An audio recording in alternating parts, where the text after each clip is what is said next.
A obra de Peirce, enquanto estudo e vontade de aprender, como diz o professor Colapietro, é certamente um sistema exigente. Ainda nas palavras do professor Colapietro, Cosmos Noetos nos convida a aprender de uma maneira amorosa, agapástica, instrutiva, erudita, poética, gentil, mas sem concessões. Isso me parece também a própria definição de suas aulas e de seu modus operandi enquanto professor. Em um momento em que o senhor foi recém-laureado com o título de professor emérito da PUC, e lembrando que o próximo encontro internacional sobre pragmatismo será o 25º, o que este relançamento, pensando o livro como obra que passa por toda a arquitetura da obra de Peirce, representa para sua carreira e legado? Bom, eu devo agradecer a oportunidade da entrevista e também agradecer a gentileza das palavras do Colapietro, né, e suas. Né? De fato, esse livro, ele já é a terceira edição dele, né? A terceira, não pela mesma editora, né? A primeira edição foi em 92, pela editora Perspectiva, depois se esgotou, e foi reeditado a segunda edição pela Paulus, que também esgotou. E no ínterim da edição da Paulus, ela foi traduzida, a obra foi traduzida para o inglês, né, e publicada pela Springer em 2017. A primeira edição em 92, a segunda em 2015, em inglês 2017. E agora, mais recentemente, né, pela editora Ideias e Letras, uma edição espetacular, realmente muito bem feita, extremamente caprichada e eliminando, apesar de duas edições, eliminando pequenos equívocos e uma clareza espacial de edição, detalhes até da qualidade do papel, tudo, né? E tem um belíssimo prefácio do professor Colapietro, né? E que teve acesso à obra pela versão em inglês, assim como o professor Nathan Hauser também, né? Quando saiu a edição da Springer, ele fez o prefácio em inglês, né? Nós até aproveitamos um pedaço do prefácio na última capa. Então, fico muito honrado, né, com a presença de celebridades, né? A primeira edição, aliás, a segunda edição da Paulus, a última capa foi escrita pela professora Santaella, também um belíssimo texto que ela escreveu, brilhante como tudo que ela faz, né? E me deixou muito feliz. E o livro saiu, então, em 2015. Bom, esse livro é considerado, ele é uma recuperação do sistema da filosofia do Peirce enquanto um grande sistema. Talvez ele seja, de fato, o último filósofo dotado de um grande sistema, né? Fala-se muito em Hegel antes e tal, mas Peirce, a obra gigante dele, né? Todo mundo já sabe que mais de 95 mil páginas manuscritas. E essa primeira edição me deu muito trabalho. Né? Foi o meu mestrado, hein? Numa época que o mestrado podia durar muito mais tempo do que atualmente, né? E tinha um significado diferenciado mesmo, né? Então, naquela época, quando eu escrevi, não havia nada parecido, sabe, assim, em termos de comentários, a recuperação de um sistema e tal. Eu tive até muita dificuldade na época de recorrer a comentaristas que eram todos, assim, tinham comentários muito interessantes, mas nada que pudesse subsidiar a ideia de sistema, né? Então, foi uma aventura, uma experiência intelectual extraordinária, né, de um diálogo, e o livro é pautado nisso, um diálogo direto com o autor, né, direto com o Peirce. Então, o livro está recheado de citações da obra dele. Esse eu acho que é um dos méritos do livro, né, uma das qualidades que ele tem, é trazer para o público um volume enorme de citações, de passagens da obra do Peirce esparramadas, né, não só pela obra que na época estava publicada, que era o Collect Papers, mas também uma obra de matemática, né, chamada The New Elements of Mathematics, que eu encontrei acidentalmente numa livraria, curiosamente uma livraria de ciências e de engenharia, estava lá na estante. Eu tive acesso então a essa obra e encontrei nela, apesar de ser uma obra editada como matemática, muita coisa de filosofia, inclusive a chave da cosmologia. Né? Eu estou recentemente atualmente dando um curso sobre cosmologia de Peirce. E a grande maioria das passagens vem do volume 4, lá da New Elements. Então, é uma obra que significou muito para mim. Eu, assim, abriu um horizonte grande de acesso a Peirce pelo lado da estrutura filosófica, do sistema filosófico. Não obstante, ainda havia já na época grandes intelectuais, né, estudando o Peirce, que era a própria professora Lúcia Santaella, o professor Lauro Barbosa, né, que nos deixou há alguns anos. Então, não é uma obra de semiótica, né? A semiótica, ela está subjacente a toda a argumentação que aparece, né? Ela aparece de maneira tácita, não de maneira explícita. É claro que, como é uma obra que implica investigação, né, em como o Peirce foi construindo aqueles conceitos, né, então, tacitamente, estava implicada o sistema de investigação, né, dedução, indução, aquela coisa que as pessoas conhecem. Então, é isso. Muito bem. Um dos pontos fortes da sua argumentação em sala de aula é a questão do repertório, posicionada como recurso para se entender o mundo à luz da verdade dos fatos, da fenomenologia, da filosofia, da semiótica e do pragmatismo. O quanto o repertório capacita as pessoas a aprender de maneira fundamentada, enquanto seres pensantes dentro de um modelo falibilista, a formular hipóteses e colocá-las à prova. Isso é fundamental. Né? Então, eu insisto muito com meus alunos, tanto na área da filosofia, eu sou professor de 2 programas, né?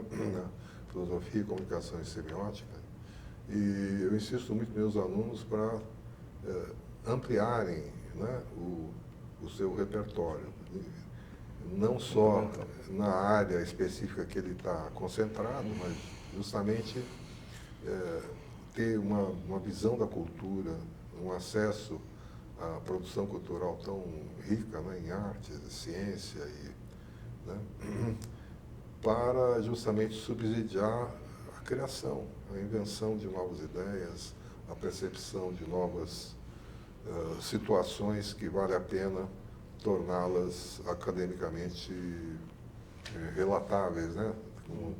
Como temas de filosofia, temas enfim, né? Temas teóricos. Né? E eu me lembro muito bem do genial professor Décio Pinhatari, com quem eu tive um contato muito estreito, né? Logo no início da minha carreira, na PUC de São Paulo, e ele dizia assim: o melhor especialista é aquele que tem o maior número de informações fora da sua área de trabalho. Essa é uma coisa que me marcou. Uma bela frase. Me marcou bastante. Né? Então, é fundamental. Né? Cultura geral. Né? Vencer um pouco essa era da especialidade. Né? E tem aquela máxima que é assim quase uma ironia, né? Ela é irônica, né? Dizer assim, cada vez se sabe mais sobre menos, né? O limite disso é saber tudo sobre nada, né? Tudo sobre nada. É isso. O Peter Brook tem um livro chamado O Polímata, que ele fala da importância dessas pessoas que têm conhecimento de várias áreas. Eu não digo generalidades, né? Não é isso. Sim. O teu tema, você tendo uma cultura geral, né? Está bem informado sobre arte, sobre ciência, sobre tecnologia, sobre, enfim, né? Todo esse universo midiático que nos cerca hoje, né? E o que é que está acontecendo na história. Isso acaba aparecendo até por afinidades, né? Quer dizer, as ideias, isso é uma menção do Peirce, as ideias, elas se associam por afinidade, né? Então, as ideias afins, uma atrai a outra, uma influencia a outra, uma causa a outra. Essas relações acabam, de maneira até inconsciente, formando ideias mais complexas, né? Formando sistemas mais complexos e mais ricos de leitura da realidade. É isso. E quais seriam as relações e as implicações metodológicas entre a fenomenologia como primeira filosofia e a matemática como primeira ciência? Bom, isso está contemplado de uma maneira, a matemática de maneira breve, a fenomenologia de maneira, é objeto de um capítulo inteiro, o primeiro capítulo do livro, né, que nós trouxemos agora como tema. Então, a matemática, para Peirce, é uma ciência, não é uma ciência que, eu vou falar um pouco tecnicamente, não é uma ciência que fundamenta ou que esteja no âmbito das estruturas a priori, não é? Como o próprio Kant defende, né? Estruturas a priori da matemática, da lógica e só aquilo que independe da experiência. Claro que a matemática independe de mundo, de experiência, tudo isso, não há dúvida. Mas, para Peirce, ela é uma ciência heurística, né? É uma ciência semiótica, né? Descoberta das formas possíveis, né? de fazer uma leitura dos fenômenos, né? Então, o próprio pai do Peirce, o professor Benjamin Peirce, professor de Harvard, ele definia a matemática como a ciência dos mundos possíveis. É interessante que essa definição, ela cabe também para as artes, né? As artes também operam no mundo dos possíveis. Essa ideia de possibilidade é uma ideia muito rica, não é? Muitas vezes se fala em lógica indutiva, dedutiva, mas o Peirce, ele traz de maneira muito enfática a ideia da lógica das possibilidades, né? Que é, aliás, o que molda a cosmogênese, a cosmologia, é uma beleza, isso é muito interessante. E até a ideia de acaso, né? Quando ele introduz o conceito de acaso funciona por possibilidade, nunca por definição, ele não tem regras de formação, né? Então, e a fenomenologia é a ciência que Peirce introduz já na maturidade da obra dele, né? No final do século XIX, e ele, aliás, no começo do século XX, lá, né, 1902, se não me falha a data, onde é a ciência do estar no mundo, né? Toda reflexão filosófica, reflexão de significação, de busca de sentido, começa por estarmos no mundo e não por alguma reflexão teórica, né? Acadêmica, né? Mas um estar no mundo e, portanto, estar no universo da experiência. É isso. Segundo o professor Colapietra, ainda no prefácio dessa edição, a questão do método está no coração do projeto de Peirce. Como isso pode redundar em uma forma estruturada de pensamento que dirija a inteligência e a sensibilidade para parâmetros conceituais e práticos que não sejam os da falsidade, do auto-engano e da superficialidade? Então, a ideia do método, quando o Peirce fala do método científico, ele não está, na verdade, se você aprofunda a filosofia dele, o método científico não é exclusividade da ciência.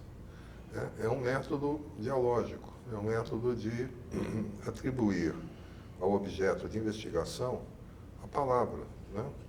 Ele, objeto investigado, ele diz sobre si mesmo, né?